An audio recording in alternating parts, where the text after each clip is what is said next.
Hey everyone, and welcome back to The Explainer. So, we've talked a lot about the stock market, right? That exciting world where you buy shares and literally become a part owner of a company.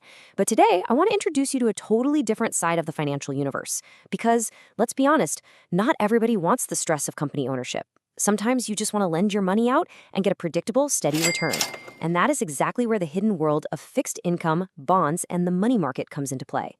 Okay, let's kick things off with a pretty perspective shifting question. Why just own when you can lend? It's kind of a light bulb moment, isn't it? Lending your money in exchange for predictable interest is actually a super powerful alternative to the roller coaster ride of owning stocks. Here is our roadmap for today. First up, the fixed income universe. Second, bonds versus stocks. Third, inside the money market. Fourth, how to invest properly. And fifth, avoiding common beginner mistakes. All right, section 1, the fixed income universe. So, what exactly is fixed income anyway? Basically, it's any investment where you lend your money to an entity and in return, you get predictable, regular interest payments. Think of it like this. If stocks are all about ownership, fixed income is all about lending. And this is a massive umbrella, you guys. It covers stuff you probably already know, like traditional fixed deposits, but it also includes government bonds, corporate bonds, and treasury bills. Let's break down the math using a bond, which is basically the rock star of fixed income. A bond is literally just a loan where you are the bank. Imagine you buy a bond for 10,000 rupees, and it pays an 8% annual interest rate. That means you, as the lender, are pocketing 800 rupees every single year. And the best part? At the end of the bond's term, you get your original 10,000 rupees right back. It's that straightforward. You lend the money, you earn the interest.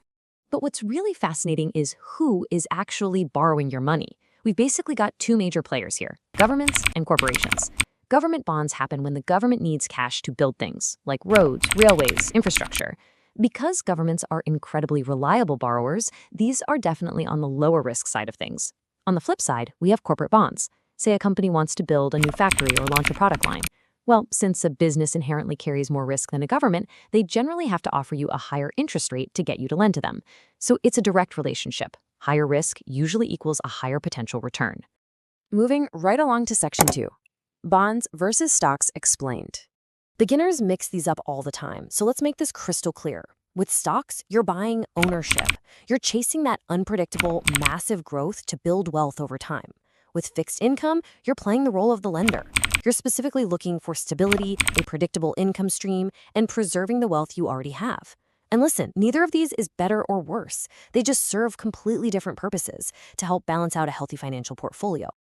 Which naturally brings us to the elephant in the room. If bonds are absolutely crucial to the financial system, why is literally no one talking about them? Why isn't your feed just flooded with bond market updates? Well, just picture these two headlines side by side. Government bond returned 7% this year versus this stock doubled in value. Let's be real. Predictable stability doesn't exactly go viral, does it? Stocks are thrilling. A stock jumping up 50% makes for an amazing story. But you know who loves that roaring 7%? Wealthy investors, pension funds, insurance companies. They rely heavily on it. They dedicate massive chunks of their portfolios to bonds because they know that true wealth requires stability and risk reduction. Okay, section 3, inside the money market. So the bond market is mostly about long-term borrowing. But what happens if a huge institution needs money for, well, just a couple of days? Enter the money market. This is a marketplace strictly for short-term borrowing and lending. We are talking days, weeks, or maybe a few months, definitely not years. You can think of it as the financial world's hyper-fast emergency cash system. Say a company has to cover payroll today, but their clients aren't paying invoices until next month. They absolutely do not need a 5-year loan. They just need a quick bridge to get them through the week. So what actual tools do they use to cross that bridge? Let's quickly break down the heavy hitters of the money market. First up, Treasury bills, or T-bills. These are issued by the government, and they represent the absolute safest short-term borrowing you can find. Then you've got commercial papers. These are issued by massive companies specifically to fund their daily short-term operations. And finally, certificates of deposit, which banks use when they need to raise cash fast. It is honestly just a beautifully compartmentalized system. And rounding out this short-term world, we have repo agreements and the repo rate. Now, this is the interest rate the Reserve Bank charges commercial banks when they need to borrow money. And it is a massive lever in the broader financial system. The repo rate is literally one of the RBI's most powerful tools to control the flow of money throughout the entire economy. It dictates the cost of borrowing at the very top, and trust me, that eventually trickles all the way down to you and me. All right, Section 4, How to Invest Properly. The really cool part? Getting into the fixed income market is easier today than it has ever been. Bonds are absolutely no longer locked behind the closed doors of massive financial institutions. As an everyday retail investor, you have so many options. You can go straight through direct government and RBI platforms to buy government securities. You can literally just use your regular stockbrokers like Zeroda, Grow, Upstocks, or Angel One. You can pick up debt mutual funds, which are awesome because a professional manager basically hands you a curated basket of bonds. Or, you can stick with the classic traditional fixed deposits at your bank. The access is entirely at your fingertips. And finally, Section 5, Avoiding Common Beginner Mistakes. Look, I want to make sure your wealth building strategy is bulletproof, so let's dodge the top 4 traps beginners fall into. Mistake number 1, assuming bonds are boring and therefore useless. Do that, and you completely miss out on portfolio stability. Mistake number 2, chasing the absolute highest interest rate without understanding the underlying risk.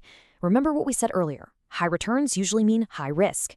Mistake number 3, putting literally all your money into a single investment type. Zero diversification is just a recipe for disaster. And mistake number 4, thinking fixed income is only for older people. Honestly, no matter what your age is, balancing your portfolio with fixed income teaches you incredibly vital lessons about managing risk and return.